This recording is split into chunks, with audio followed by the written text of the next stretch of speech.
Au sommaire de cette édition, le Bénin, où le candidat Sébastien Germain Adjavon a présenté ce lundi son projet de société pour la présidentielle.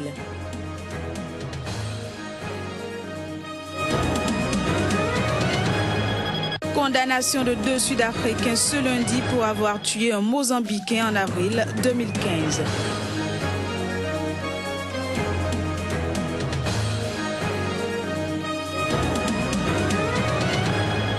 Et puis, procès Laurent Gbagbo, la défense de l'ex-président ivoirien a affirmé que le président Alassane Ouattara s'était emparé du pouvoir par la force.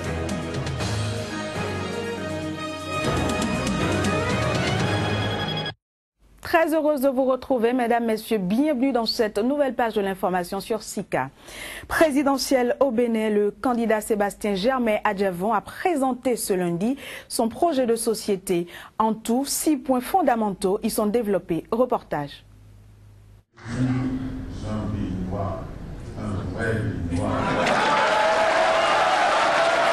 Ils savent qu'en 5 ans, on fera ce qu'ils ont fait en 20 ans.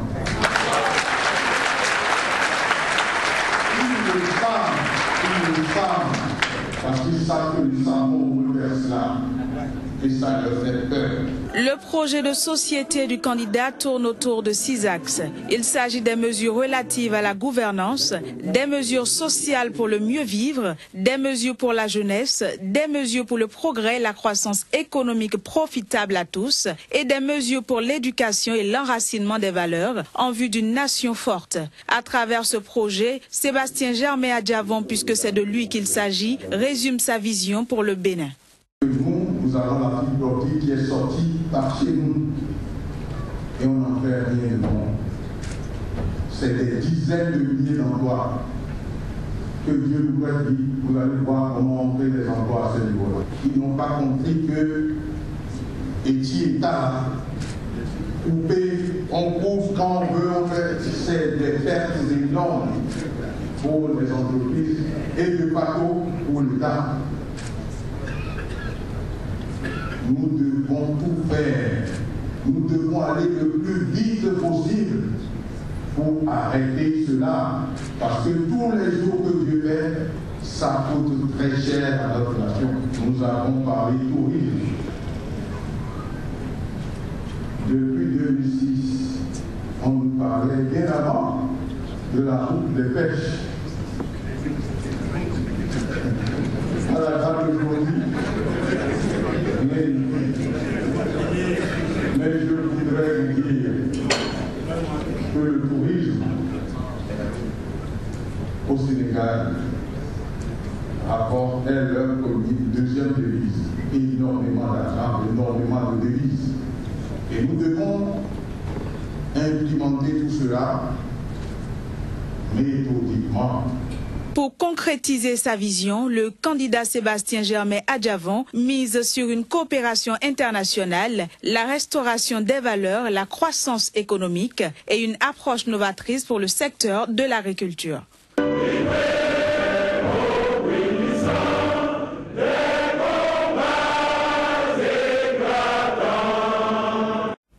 Parlant toujours de la présidentielle au Bénin, à moins de mois de la date butoir, l'honorable Rachid Gbadamassi poursuit sa tournée de sensibilisation dans le Septentrion. Reportage.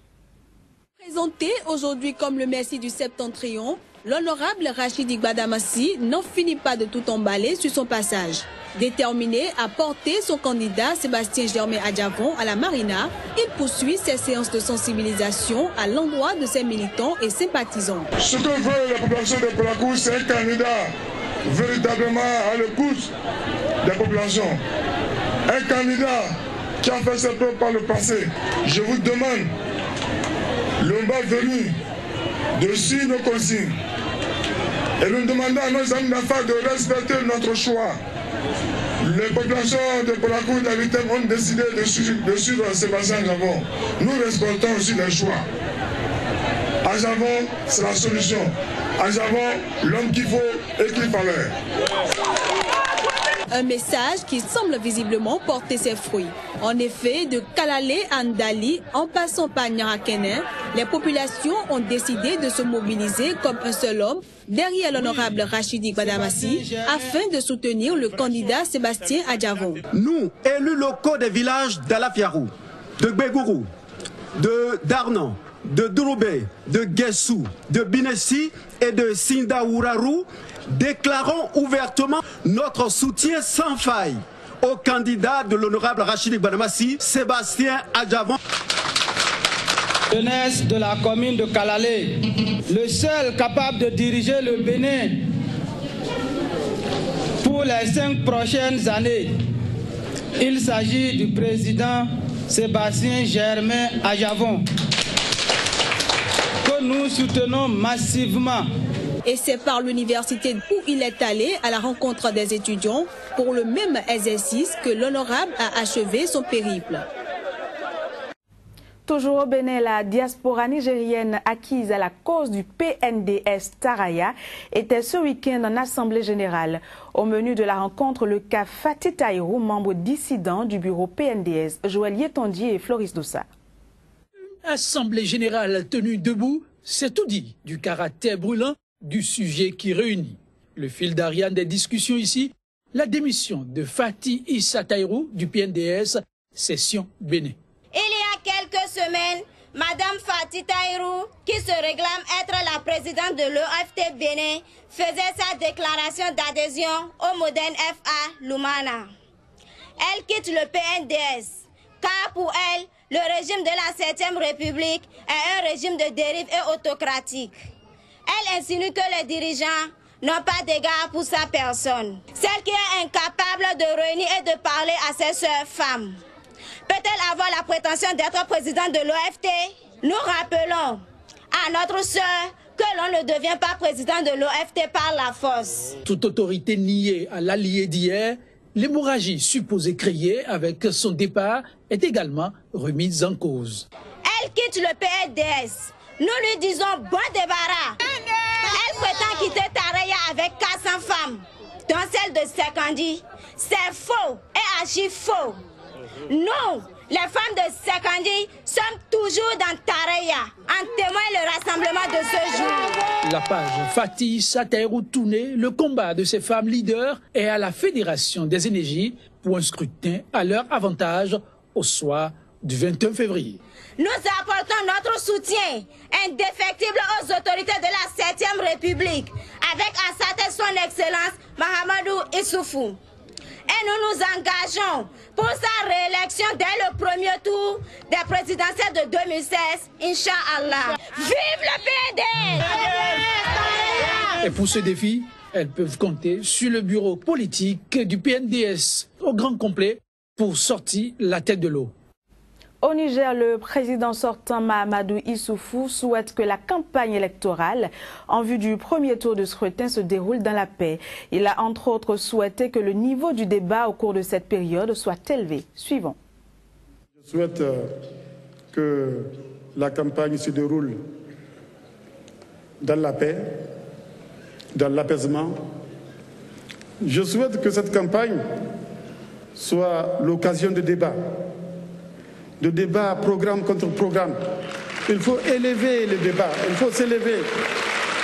Je souhaite que cette campagne ne se réduise pas à des insultes. 2 Sud-Africains ont été condamnés ce lundi à Johannesburg à des peines de 17 et 10 ans d'emprisonnement. Ils avaient mis fin de façon brutale à la vie de Mozambicains lors de la vague d'émeutes xénophobes qui avait secoué l'Afrique du Sud en avril 2015. Les images. No pain, no pain, no pain, no pain, no pain. Le juge Lucas van der Schiff a condamné Tito Bengu à 17 ans de prison et son complice Sifundo Mzilela à 10 ans de réclusion, tandis qu'un troisième homme, mineur, a été condamné à 5 ans de prison avec sursis et a été relâché sous contrôle judiciaire. Le juge a estimé que Bengu représentait un danger pour la société et qu'il n'avait pas exprimé de réel remords pour le meurtre d'Emmanuel Sitolé, un immigré mozambicain. Le juge a décrit ce meurtre comme dénué de sens, brutal et pas nécessaire. Sitolé avait été poignardé dans les rues du township d'Alexandra, dans le nord de Johannesburg, avant de succomber à l'hôpital. Ce crime avait été immortalisé par la photo d'un journaliste local qui avait fait le tour du monde et la une des journaux sud-africains.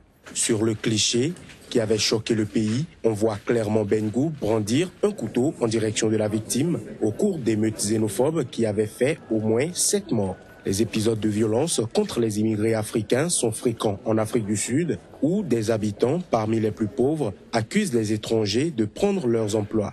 Le taux de chômage dépasse les 25% en Afrique du Sud, économie la plus industrialisée du continent. Déjà en 2008, de graves violences xénophobes avaient fait 62 morts. Le procès de Laurent Gbagbo devant la Cour pénale internationale se poursuit.